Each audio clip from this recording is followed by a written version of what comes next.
The people who died in Khojaly, the corpses we have seen in Khojaly, will be in my heart till I die.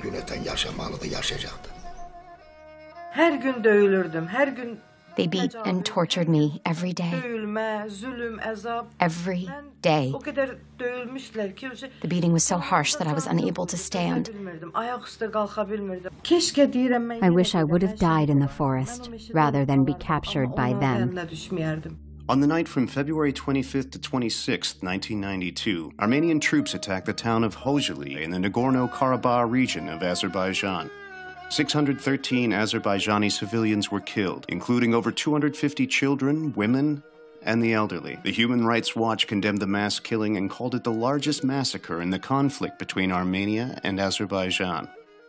Nestled in the mountainous region of Azerbaijan known as Karabakh, Khojaly is remembered by those who lived there as a town with tree-lined streets, a dense forest, and hillsides that echoed the happiness of those who lived beside them. It was a place where Armenians and Azerbaijanis farmed and raised their children, side by side, in peace for centuries. I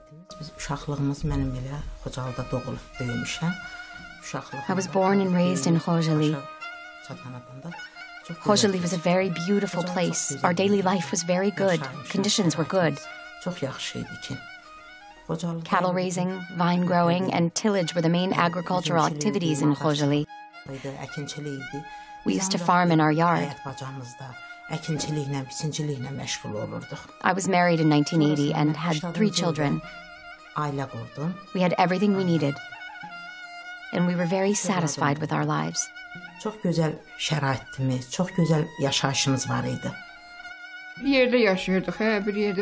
Yes, we lived together with Armenians. We were friendly with them. We were trading with each other in Kankendi.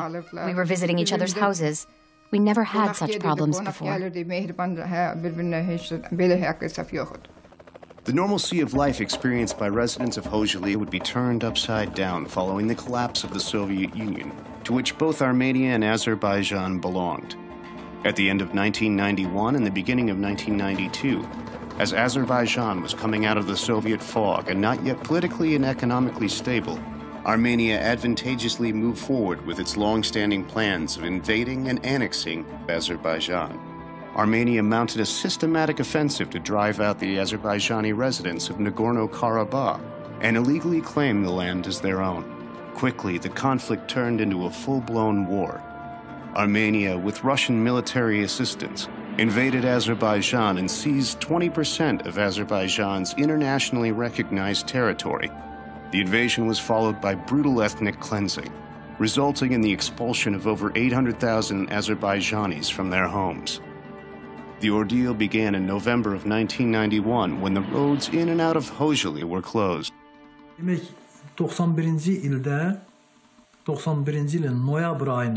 On November 1st, 1991, the road from Khojaly to Askeron was completely closed.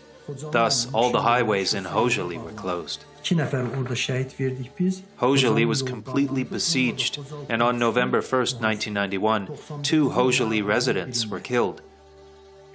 Since all roads were closed, transportation from and to Khojaly was impossible. Bir həftə yadımdadır ki, ona görə işıqlar söndü, qaz kəsildi. Pekarnımız var idi, Xocalının pekarnısı var idi. İşıq gəlmirdi, qaz yox idi. Onu xamırı teyləyirdilər, qarışdırırdılar, evlərə xamır paylayırdılar. Həmən günü, o 25-nin günü, bugünkü kimi gözümün qabağındadır. Pekarında xamırı yoxuldular. Hər evə biraz xamır oldu. Həmən axşamı gətirdi, onu pişirdik. Həmən axşam hadisə düşdü. Çörək pişirib töymüşəm elə. When the bombardment began late on the night of February 25th, 1992, Azerbaijanis who'd been left behind in Khojaly after a year of being surrounded were hiding in basements to escape the attack. And when the conflict started, I didn't understand what's going on, actually, because I was 7, 8 years old kid. I was just trying to understand. First, I was kind of happy that I'm not gonna go to school because the kids they love to run away from classes. but I was not understanding this seriousness of the matter. That's like, my father, we used to have a basement.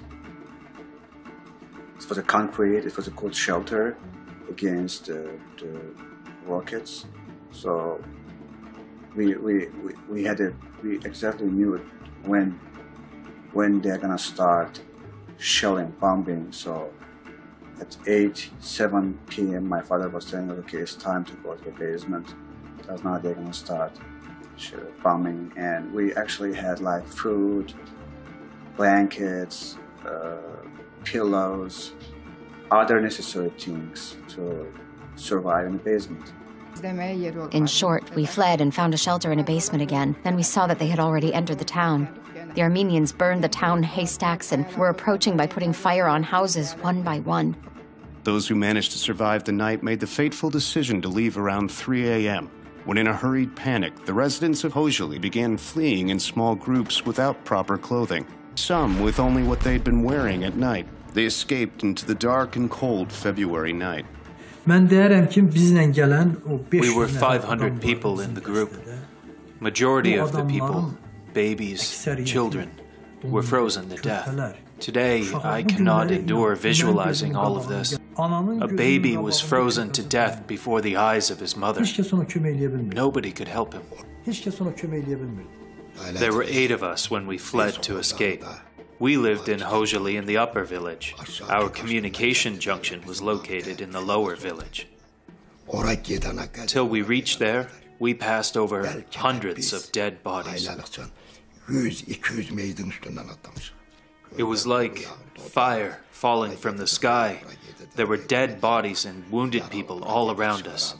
We could hear people shouting and moaning everywhere. We could hardly climb to Ketek mountain because of the snow. It was getting bright at that time. We saw that Khojaly was burning. Skirmishes, smoke, fire. We could see it from there. They, Armenians, fired at us with artillery while we were trying to escape through the forest. Some were killed at that moment. Then we climbed the hills with the survivors. We stayed 9 nights in the frosty forest. Our hands and feet were frozen. We were left without water in the forest, and everyone was starving. Qaranlığa gedir. Bir gecəydi, bir kolun dibinə qısıldıq. Odun yox, ocaq yox, şipişka yoxdur ki, necə bir ocaq qalıb, bir uşaqları qızdırasan. Baxdım, gördüm ki, mən də ortancıl uşağım, qızım. 85-ci təvəllüd, sevincim. Gördüm ki, Nüjev o da donur. O da donur. Onu aldım qucağıma, nə qədərim xeyri yox. Bağrıma bastım ki, onu qızdıram. Gördüm, yox, uşaq üzə donur. Gözümün qabağında, hesabdakı, o uşaq mənim gözümün qabağında dondu, qaldı. Onu da yine üstünü aynı yönden örttük ki, hiç olmasa ki, kurt kuş bunlara değmez. Ondan sonra səhər saçıldı, biz yolumuza davam elədik. Gördük ki, yox, taqətlərimiz tutulub, gələ bilmirik. Balanın gözünün qabağını ölür. Ana ha çabalayır, çırpınır ki, balasını kömək eləsin, eləyə bilmirik.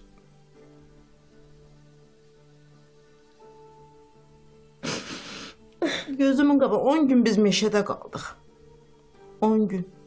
Aç, sus, çılpaq. Bacım balaları, 2 də mənimki, yenə də. Balaca son 5'im, bir də böyüyüm.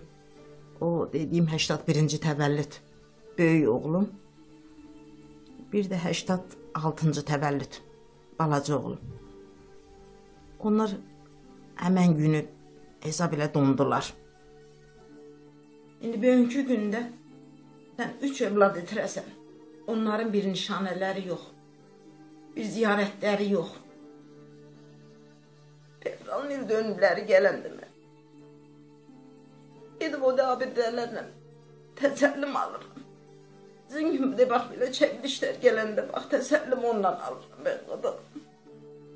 While trying to flee, many Azerbaijani civilians were ambushed and killed in open fields by Armenian troops. Among the killed were 63 children, 106 women, and 70 elderly. Armenians came and took us hostages. We were afraid to respond. They were beating us. They were pulling from our hair and hitting our head to the wall. They threw me against the wall, and because of the impact, my teeth were broken, my ear bled, and my eyes became dark, so I could not see. I was not able to speak. I was in a very bad condition at that time. My 3-day-old baby died there. Ancaq bir gün məni o qədər vurdular ki, o qədər döydülər ki, özümdən getmişəm. Bir vaxt ay gözlərimi açdım, baxdım ki, gözüm açılmırdı. Əlimin suyunu vurdum, gözlərimi açdım. Mən gözlərimi açdım, xeyli, çox çətinliklə və gözlərimi açdım ki, hər yer qaranlıqdır, hər yer zülmətli idi. Onda hiss elədim ki, mən bayırdayam, həyətdəyəm. Bədənim o qədər döyülüb ki, həm də soyuqdan bədənim keyləşib, hiss eləmirəm, heç nə hiss eləmirəm. Əlimi yanağıma vururam, hiss eləmirəm, gözümə, saçıma vururam, hiss eləmirəm, heç nə bilmirəm. Qışqırdım ki, kimsə var burada dedim. Bir qoca erməni gəldi, o Azərbaycan dilində onlar danışırdılar. O mənə dedi, hələ sən ölməmisən dedi. O mənim saçım var idi, uzun saçım var idi. O tutdu saçımdan məni, haradasa 12-13 metr sürüdü, apardı. Mən bir zaman ayıldım ki, mənim paltarım yoxdur. Tam lüt vəziyyətindəyəm. The violence committed against the people in town of Khojaly was no accident, nor was it an exchange of fire between two groups of armed combatants on a battlefield. Mass murder and excessive force were employed as tools of intimidation and demoralization against the Azerbaijani civilian population of Karabakh. The current president of Armenia, Serge Sargsyan, was the military commander of the Armenian forces in Nagorno-Karabakh throughout 1992, the time and place of the Khojaly massacre. While serving as Armenia's defense minister in 2001, Sargsyan was infamously quoted by Thomas de Waal, a British author and journalist who is one of the most preeminent experts of the Nagorno-Karabakh conflict, as saying, "Before Khojaly, the Azerbaijanis thought that they were joking with us. They thought that the Armenians were people who could not raise their hand against the civilian population. We need to put a stop to all that, and that's what happened." President Sargsyan indicated that the depths of brutality against civilians were purposeful and meant to engender deep and lasting fear in the people of Azerbaijan, approving the deadly serious goal of defeating Azerbaijan. By 1994, Armenian troops, supported by the Russian army, had managed to carve out Nagorno-Karabakh itself, plus a number of provinces of Azerbaijan that surrounded Karabakh, and ripped it away from Azerbaijan. On that day, I accidentally chose that route. I was flying by the hillside because, in that case, the helicopter is less visible and those areas are usually less populated. On the left side of the hillside, on the route to Azgaran, we saw very strange things. A lot of colorful things on the ground. I think that there were at least 300 to 500 corpses of people, because that path of death was too long. I still see that picture. The path was at least 300 to 700 meters, or maybe 1 kilometer, not less. They died while they were walking in rows. Of course, it was hard to separate, but there were children also among them. We could see small corpses as well. Every time when such assaults happened, they would let children and women go, but this time they didn't. Why? I don't know. Maybe something went wrong, or this was a pre-planned action against civilians. The people could not make it to Agdam. They just had to cross the hill, and the other side was Agdam, and they would have been safe. But they installed the machine guns in such a perfect way that everyone was in a trap, and they killed everyone.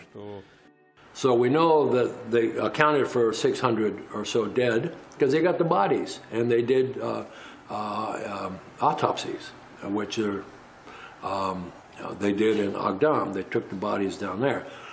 But we have lots of eyewitness testimony to the dead bodies on the hillside there. That by the time that Westerners got there the following day, the bodies were frozen. Although the tragic event happened 25 years ago in a small country in the Caucasus Mountains, many in the international community have recognized the massacre and condemned the perpetrators responsible.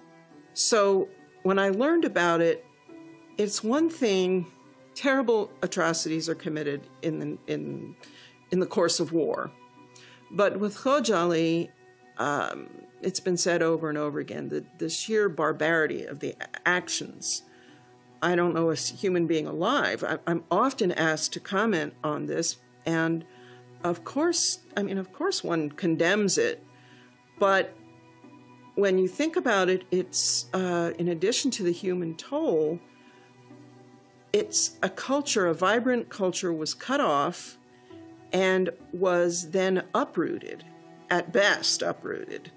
The European Court of Human Rights also confirmed the facts about the tragedy. In its ruling of April 22, 2010, the court said, "It appears that the reports available from independent sources indicate that at the time of the capture of Khojaly, on the night of 25 to 26 February 1992, hundreds of civilians of Azerbaijani ethnic origin were reportedly killed, wounded, or taken hostage during their attempt to flee the captured town by Armenian fighters attacking the town, who were reportedly assisted by the 366th Motorized Rifle Regiment." Ryan Zinke, a representative from Montana, was the first U.S. congressman to speak on the Khojaly massacre on the floor of Congress. Mr. Speaker, I rise to remember the 23rd anniversary of the Khojaly tragedy, which took place on February 25th and 26th of 1992. On this evening, 23 years ago, it was the site of a cowardly massacre of 613 unarmed Azerbaijan citizens, which included 106 women, 63 children, and 70 elderly. Despite the attempts to minimize this tragedy, I stand in memory with the Azerbaijan caucus to remember the loss. The United States and Azerbaijan share a bipartisan and a strong relationship. As a former commander of the Navy SEALs, I know firsthand the importance of Azerbaijan's commitment. Aside from deploying troops and equipment to Afghanistan, over one-third of non-lethal aid that was used by our troops in Afghanistan flowed through Azerbaijan. President Kennedy once said that America would pay any price and bear any burden in the defense of liberty. I'm proud that Azerbaijan and America share the same commitment to freedom and liberty. It is important today that we take this moment to join our Azerbaijan allies in liberty and recognizing the Khojaly tragedy. Thank you, Mr. Speaker, and I yield back. 20 U.S. states have also passed either resolutions or issued proclamations on the massacre. A number of countries from Mexico to Peru to Bosnia-Herzegovina have also adopted legislations condemning the Khojaly tragedy and honoring its victims. The Justice for Khojaly campaign, led by Leyla Aliyeva, has been active in informing the international community about the Khojaly tragedy since 2008 through a variety of events and publications. It's like many countries around the world, and there are many. There is a dominant force that comes in, is aggressive, commits atrocities, and somehow the world allows them to get away with that. And there are a variety of reasons for it. I think that Azerbaijan is one of those countries that has had, in this case, of course, land taken from it. People were murdered and in the streets and mutilated, and histories were destroyed, and the world watched. No one, I think, unless their interests are very selfish, would agree that it was the right thing to have innocent people, men, women, children, murdered, mutilated, their property taken, and have 1 million people exiled from what was their homeland and still should be. I don't think anyone thinks that's a good thing. The question is, I suppose, what do you do about it? And as I look at, what happened in that little village, You know, where were those good people? Where was those good souls that said, you know, here's my house. You can have a refuge in my house. And as a Christian, that is the message of my Savior, to do unto others as I would have them do unto me. You know, what I want, the good that I want for you is the good that I want for myself. The good that I want for myself is the good that I want for you. And I cannot preach from this book if I don't live what's in this book. Because we preach with our actions, not with our words. Words without actions is empty. And that's what the Bible says. That faith without works is no faith. Despite the unimaginable horrors of Khojaly and the continued occupation, and the hundreds of thousands of people displaced by the Nagorno-Karabakh conflict, Azerbaijan has maintained its century-old tradition of interfaith tolerance and harmony. It's amazing, really, and I'm very impressed with their leadership, with the thoughtfulness of their approaches on many things. They have a, not that I'm an expert on foreign policy or anything, but I know how to get along with people, and I think they're doing a magnificent job.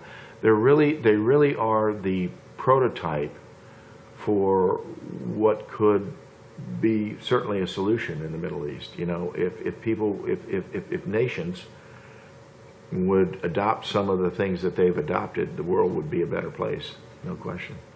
You look at the globe and look at the countries that are predominantly Muslim countries and its leadership, you got to ask yourself one important question: how are the minorities treated?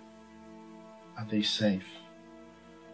The minorities of any country is the consciousness of the nation. So my affinity to Azerbaijan is that here's a country that comes from its rocky history of the bigger Russia and communism and all that history, but at the same time, it has to try to forget its past, its pain of yesterday, and try to reconcile and move forward, and at the same time give every citizen in their country dignity. I have been in many countries. I would recommend to all nations to learn the model of multiculturalism and tolerance from Azerbaijan that has existed here for centuries.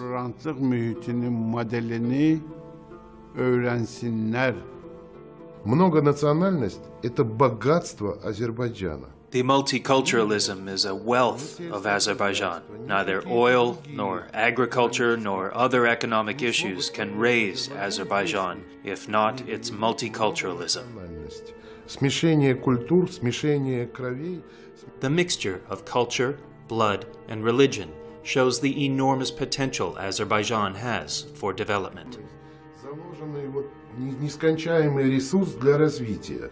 It says a lot about a society and a government that allows people to basically, members of minority religious faiths, to function. And when you talk about here a society that's 95% plus Muslim majority, and I have since visited with Christian leaders in churches and spent some time in different Jewish settings. It just seems quite natural for everyone. The war of over 20 years ago didn't end in peace. There's just a stalemate, and the international community has not been able to solve this terrible problem. Much land that belonged to Azerbaijan is now occupied by Armenia, and nobody seems to want to get involved. Well, that's really too bad, because it's an injustice which is on the radar.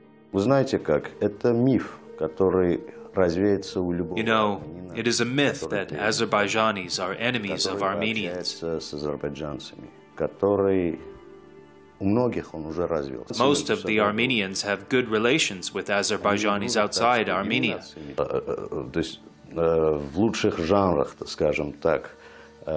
Because we had no real reason to quarrel with each other. The real story is being hidden in Armenia.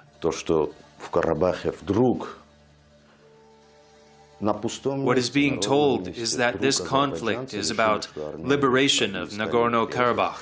И армяне со всего мира бросились спасать, и это освобожденные территории. Вообще это имя не называть. The Armenian government does its best not even to mention the name Khojaly. It is a big stain on the conscience of the Armenian people. На совести армянского народа. Both Azerbaijani and Armenian people need the perpetrators of this tragedy to be prosecuted in the Hague Tribunal. You can hit a man or hurt him and say sorry. That's normal, and you may be forgiven. But you cannot do something like that, Khojaly massacre, and then be forgiven. It is unforgivable. For this kind of crime, one must be prosecuted.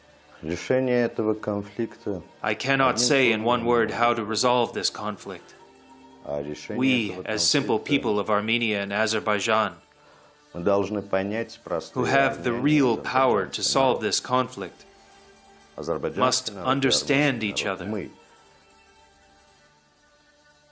Only us, not the politicians or any peacekeeping missions.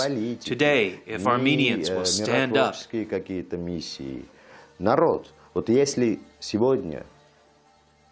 and state that we don't want Nagorno-Karabakh, and we want peace with Azerbaijan, and the same thing is done in Azerbaijan, then everything can change.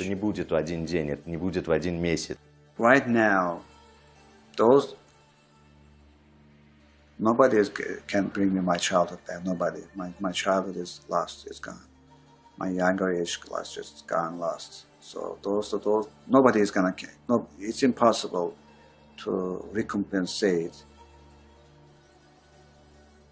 materially or spiritually what we have lived through in the past.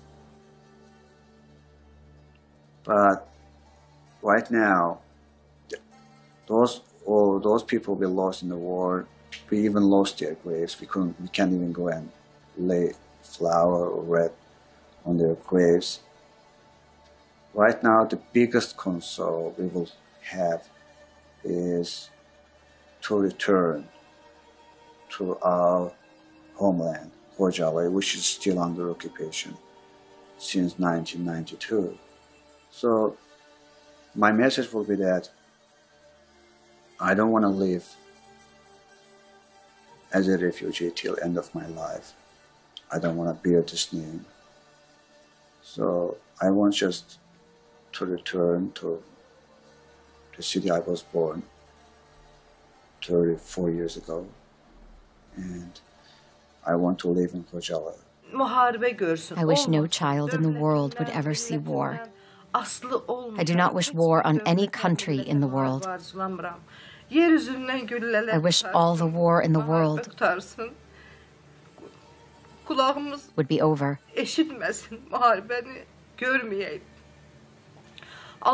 May God have mercy on all the children in the world. May war never happen again. This is my wish for all nations and all countries, and also for my people. My father, my grandfather, my other relatives' graves are all there. I miss and yearn for my land. I want to go back and smell my father's grave. I have been yearning and suffering for 23 years. I want to see the place I was born and raised. Son sözüm budur ki sülh olsun. Her bir yerde emnamanlık olsun. Muharebe olmasın. Anaların gözü yaşarmasın. Anaların kucaklarına oğul meydi. Oğul şehit gelmesin. Şehidimiz olmasın. Ben 23 ildir həqiqətən həsrətlə yaşayıram. İtirdik. Çox itirdik. Çox əzab gördük. Eybi yox, müharibədir. Müharibədə hər şey olur. Şəhid də olur, yaralı da olur, əlil də olur. Amma bu gündən sonra olmasın da gördük. Da danışa bilmirəm.